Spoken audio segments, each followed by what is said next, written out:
২৭তম BCS এ নিয়োগ বঞ্চিত ১,১৩৭ জনের চাকরি ফেরত চেয়ে আপিল শুনানি শেষ হয়েছে। এ বিষয়ে আগামীকাল রায় ঘোষণা করবেন আপিল বিভাগ। আজ প্রধান বিচারপতি ডক্টর সৈয়দ রেফাত আহমেদের নেতৃত্বে ৫ বিচারপতির আপিল বেঞ্চ রায়ের জন্য এদিন ধার্য করেন। আদালতে আবেদনকারীর পক্ষে শুনানি করেন জ্যেষ্ঠ আইনজীবী ব্যারিস্টার সালাউদ্দিন দোলন।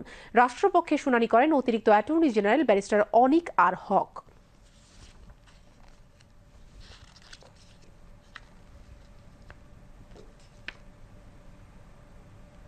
যারা বিভিন্ন পাবলিক বিশ্ববিদ্যালয় থেকে পড়াশোনা শেষ করে এই বিসিএস সার্ভিসের জন্য নিজেদেরকে কোয়ালিফাই করেছিল, রিকমান্ডেড হয়েছিল, সব ফর্মালিটি শেষ করার পরে এদের চাকরি থেকে বাদ দেওয়া হয়েছিল এবং শুধুমাত্র পলিটিক্যাল কনসিডারেশনে। Public service commission recruiting agency হিসেবে সিলেক্ট করে রিকমান্ড করে যখন পাঠিয়ে দিয়েছে গভর্নমেন্টের কাছে, তখন এদেরকে আইন বহির্ভূতভাবে দ্বিতীয়বার ভাইবা নেওয়ার কোনো প্রভিশন ছিল না।